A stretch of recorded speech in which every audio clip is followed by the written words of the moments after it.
Hello and welcome to Surf Progression Techniques. I'm your host, Chapin Cruder, and today we'll be talking about how to engage your rail on a frontside turn.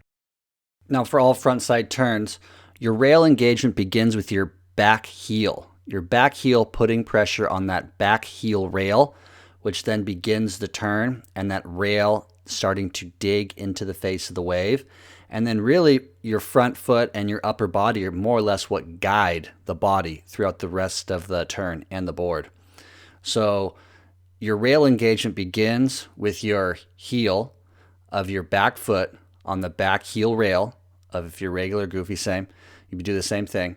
And then as it starts to engage, it sends the board into motion, and your job is to maintain that motion by guiding with your front foot and upper body. Now, as in many past videos, I advocate getting that back foot as far back on the surfboard as possible. You're going to notice a big difference in success rate of engaging that rail and turning your board ultimately if you get that back foot far enough back on the surfboard.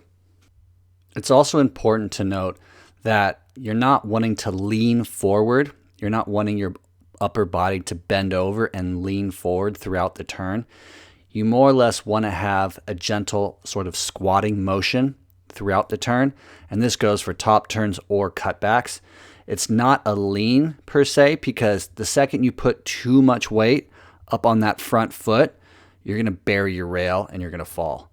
So it's more of this gentle sort of squatting position that you then engage your heel of your back foot. And again, like I said before, you guide that board through the turn with your upper body and front foot, which is clearly seen here in this cutback, but the same sort of body mechanics and techniques apply to top turns also. And it's also really important, as I've said in past videos, to make sure you keep those eyes tracking and focused in the direction you want to go throughout the turn.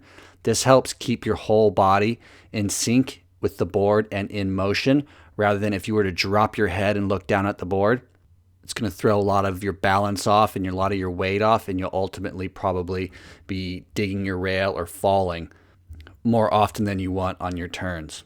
So I hope that helps you understand rail engagement and how to engage that rail on any type of turn.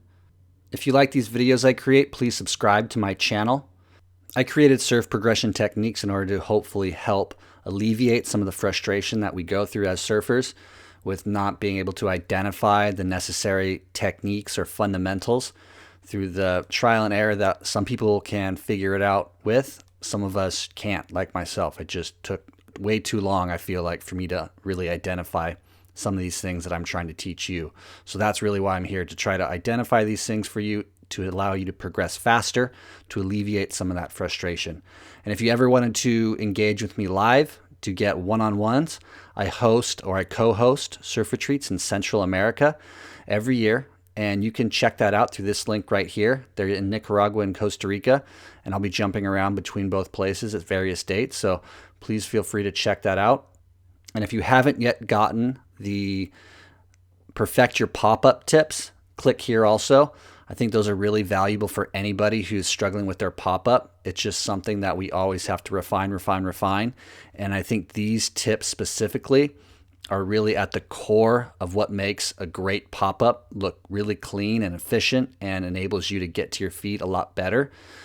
So you can click this link here to check that out. And other than that, thank you again for choosing Surf Progression Techniques. I'm always here to help.